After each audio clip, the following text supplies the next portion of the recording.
Yes, I hear you. Oh, I just heard you briefly. Did you say you can hear me, or is it still not? I hear you just fine.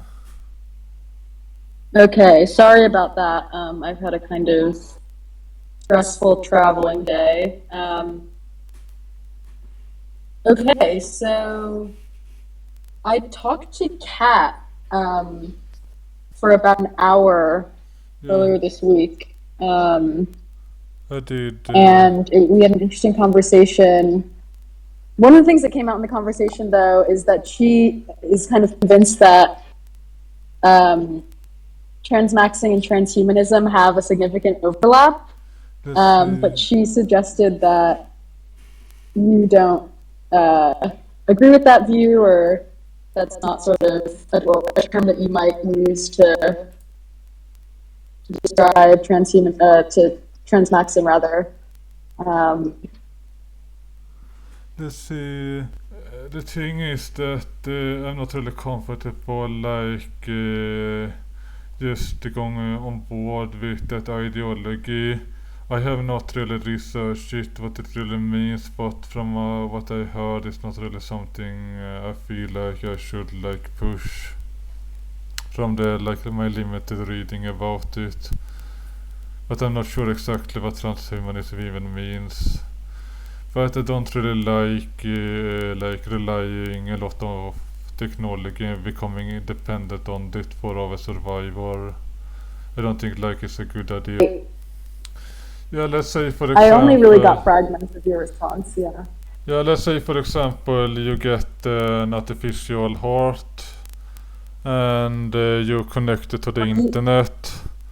And what might then happen is that someone hacks your artificial heart and kills you because it's digital.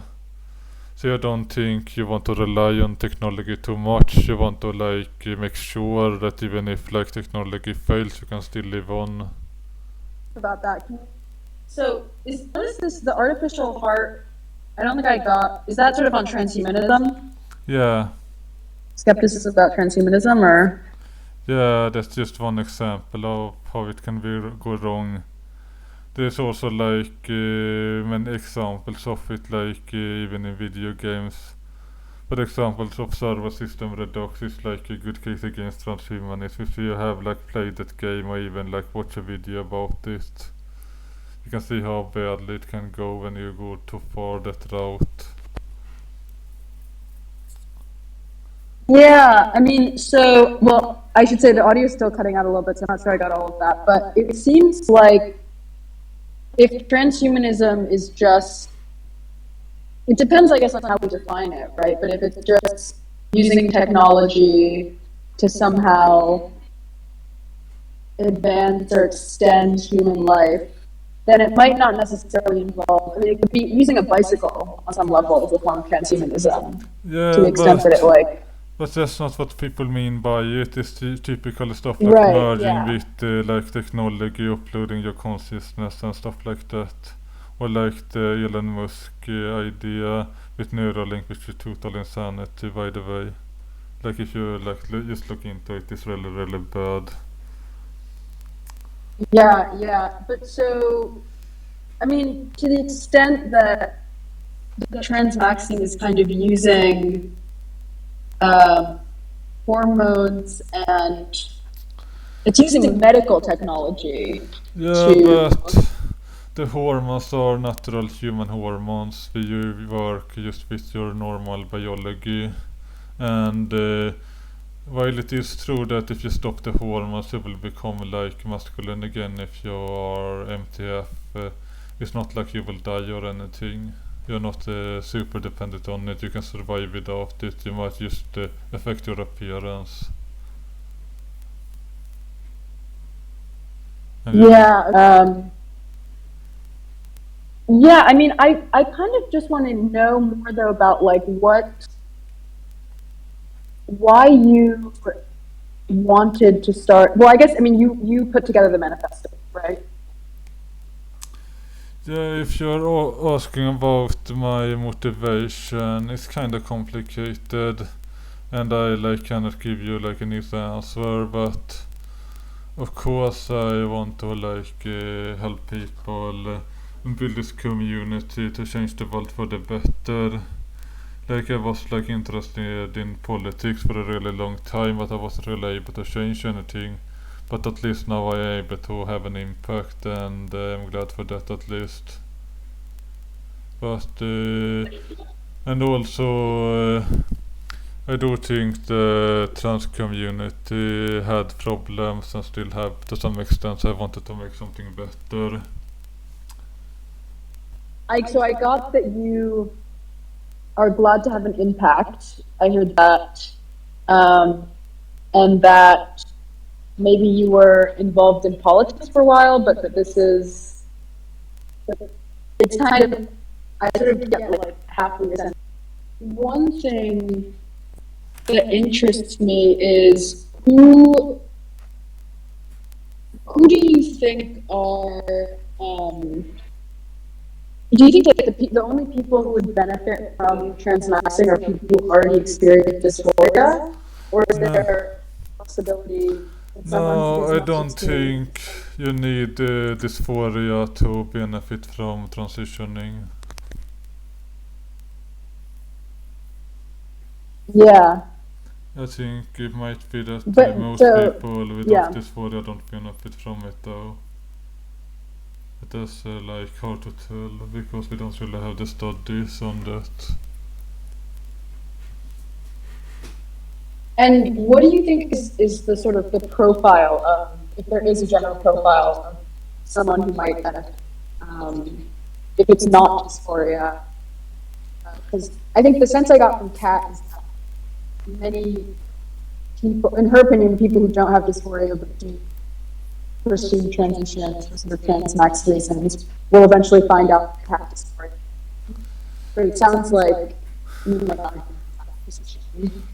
I mean, we don't really have many people here who didn't have dysphoria, so we don't really have much to go on. But if you live a really bad life as a male, let's say for example you're homeless, really low social status, really bad life, then you don't really have much to lose by transitioning. If let's say, or you have a job, but you don't have any girlfriend, you don't have no social life. If you and your job is really bad, in these cases, what do you have to lose by gambling on a transition?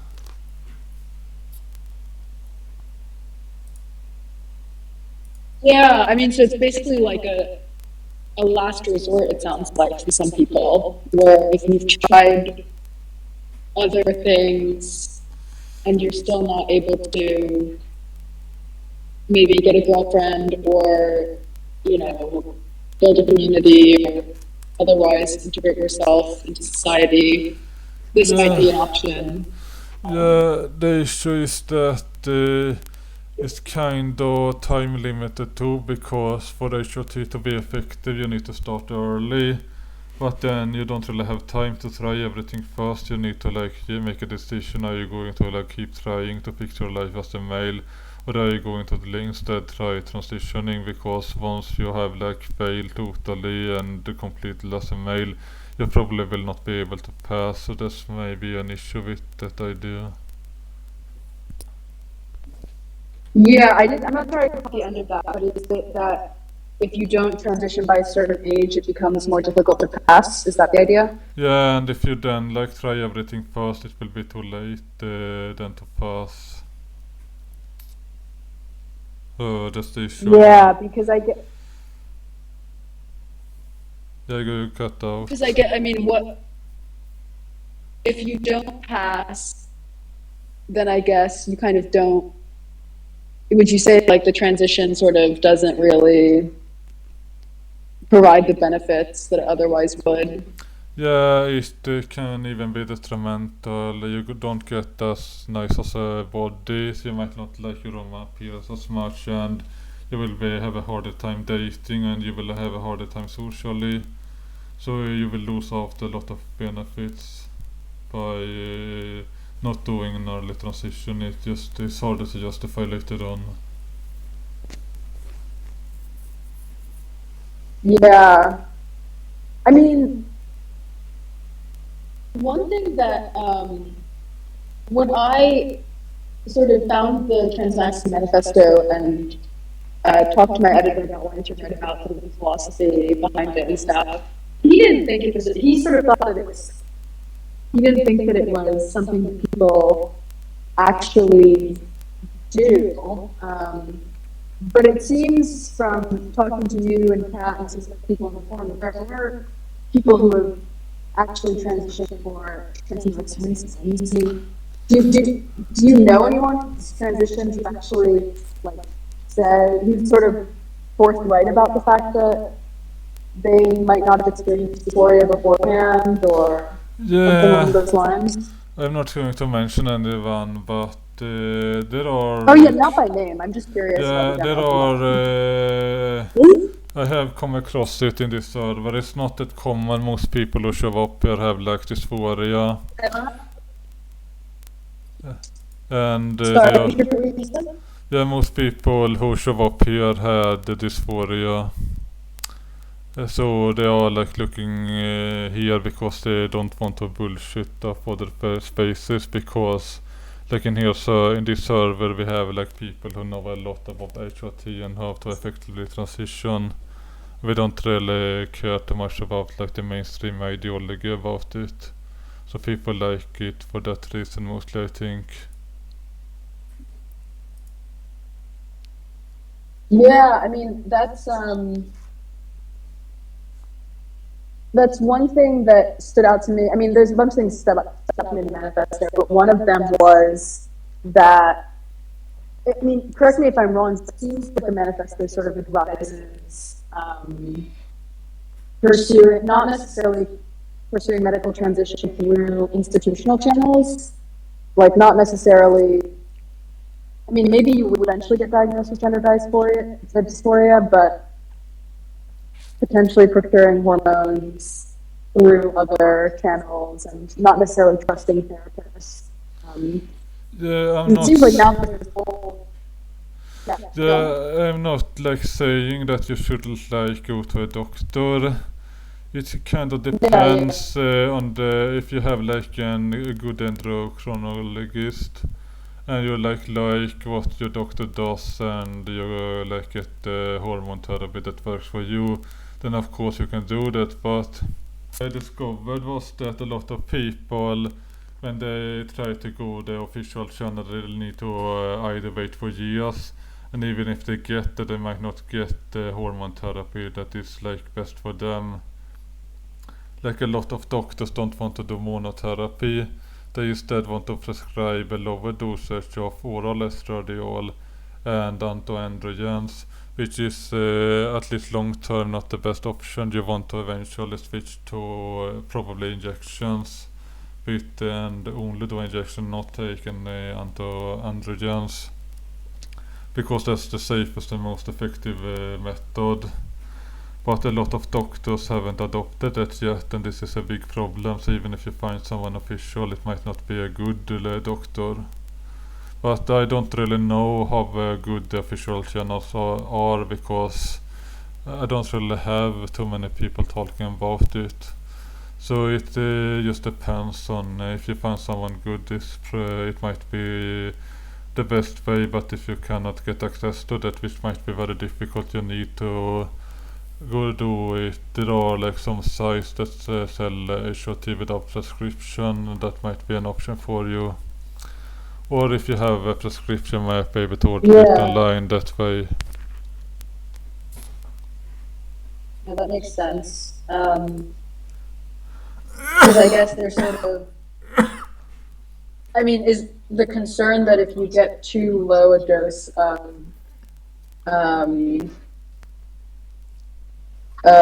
estrogen, that the changes won't. I'm not sure I entirely heard what you said, but I think Yeah, if you're not prescribed the correct dose, yeah. Yeah, the issue is not necessarily in terms of feminization, because like even if you start on a low dose, you can just switch later to a high dose, and if you then have been on anti-androgens, they will not be negative in terms of feminization long term. the issue is with regard to your health, because androgens are unhealthy for your body. So you don't want to be for too long low on both sex hormones. It's about health reason mostly, rather than like getting the most changes. I'm not like convinced that you will get more feminization from monotherapy, especially not if you like start on it. It might even be counterproductive, to be honest. Um,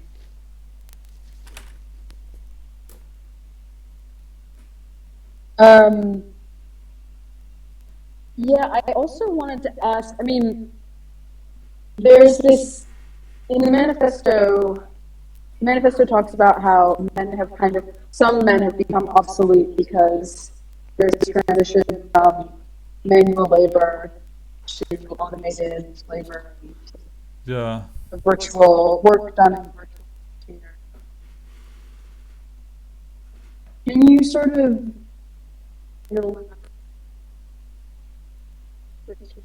connected to Transmaxxing? I didn't hear all your question, but you can try to answer anyway. Yeah, there is this societal problem that a lot of males are kind of obsolete, that they are not really needed for society anymore. And this was actually kind of my original idea, that we can maybe find some other way that if they then transition to female, they can feel like they become desired by the male society again. I'm not sure if Wait, that can you is... repeat that last sentence? Because it just cut Yeah, out. You just cut out. yeah, that was one of the ideas, that you can have people transition to female instead of being like totally obsolete as males. This was like the original motivation, maybe, at least part of it. But I'm not sure if that is like the right path to solve that issue. It's just one idea I had.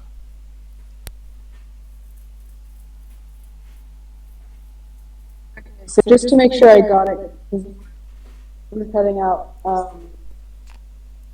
for this class of men, for this subsection of men that no longer might have a place in society. Transition could be a good option. Transition to female can be a good option. Or is it just for their sort of psychological and psychological well-being, or is there also a social benefit that you see potentially connected to this? Yeah, this is complicated. You do want to like, I think most people want to live a life where they feel like they have a place in society. Like you have a social network, you have a close relationships, like a girlfriend. You have like a job where you feel like you do some meaningful work. And today a lot of people don't really have that. A lot of people might live on welfare. They might not have any partner at all, might have only a few friends, and might not really have anything going for them. And I think these people might be interested in transitioning to live a better life as a female. It's not just about like having sex. I don't think that's the most important thing about transitioning. Yeah, I mean, what's interesting is it seems like there's clearly this problem where a class of men in our society is disenfranchised and sort of unable to, find meaningful work or meaningful relationships. And I guess it seems like the Transmaxxing solution is quite different from like what someone like Andrew Tate might propose to Yeah, those but guys, which is just the thing yes. with Andrew Tate is that his advice can actually work for some males, I think, but the thing is what he advises is that you just outcompete other males, so then they end up having to transmax instead of you. That's pretty much it. Like you're not like reducing the problem for society, just like changing it around. So maybe like some males become more successful by exploiting other males, which is also what Andrew Tate is kind of doing. Like he has this subscription bullshit where people pay him for bullshit advice on his server. And so I see that a lot. So he is like monetizing desperate males and making money off them. It's not really helping males as a whole, just maybe some of them. Okay, so what I got is that Andrew Tate, his advice can help some males, but he's monetizing the advice that he's monetizing his whole platform. So he's making them pay to participate in this. What was the process of putting together the manifesto? I mean, did you, because there's a lot of sort of personal testimonies from people who have transitioned. Did you collect this information? Or did you just sort of assemble Yeah, pre-existing information that you found? it was not just all pre-existing. I did collect like testimonials, and then I wrote stuff myself, and the scientific stuff was pretty much only written by me. I don't think anyone else really contributed to that. So when it comes to like the hard science stuff, I did pretty much all of that. But when it comes to testimonials, I had to include it because I like cannot fake testimonials. Like I need to like take something that might at least be genuine. Sorry, I know these questions are very out of order. I'm just sort of scrolling through the manifesto and looking at things that I marked. There's a distinction in the manifesto between direct and indirect gender dysphoria. And it's interesting because indirect gender dysphoria is, I mean, the examples that are given are, you know, military conscription, not being able to find partners, and then maybe it's like, and it's interesting. I mean, it just sort of seems interesting to categorize those things as indirect gender dysphoria, because I guess it suggests that the issues are not necessarily with the fact of, for example, the fact of military conscription itself, but just a person's relationship to certain aspects of society. I don't know if that formulation makes sense, but I think I get what you mean, and I can see why people take issue with it, because you could argue that conscription shouldn't even be a thing. It might not even be militarily efficient anymore to do so. But I do think that rooted also that some aspect of like gender roles are kind of biological of origin, so and hard to change. It's not just like evolution by natural selection. It's also the societies have to compete against each other, and then they have to like implement policies to make them competitive, or they will like be overtaken. So you will have certain rules emerge naturally, and sure, you might say that this is like society's fault, but it might be not be something you can escape from really. So you might view that as gender dysphoria indirectly, even though it's kind of caused by society. But it kind of depends on what issue it like. I never had to like do military service, for example.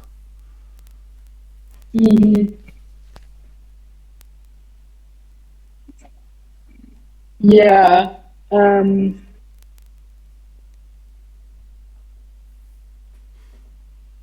mean, yeah, it's no, I think it's an interesting concept. It does make sense in many ways. I sort of wonder, because there's a couple of mentions in the manifesto of females transitioning to male. But I don't know if there's an analogy of the Transmaxxing phenomenon in them.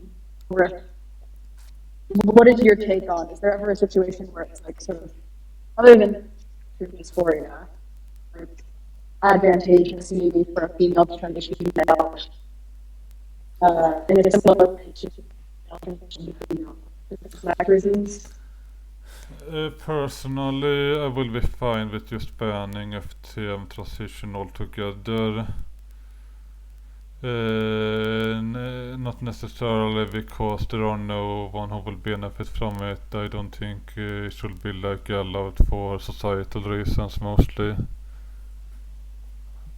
There are some studies indicating that like if the MTF transition does better, but the main reason for I would ban it if I could was for the good of society as a whole, and not to like protect people from their own stupidity. It's not about that really.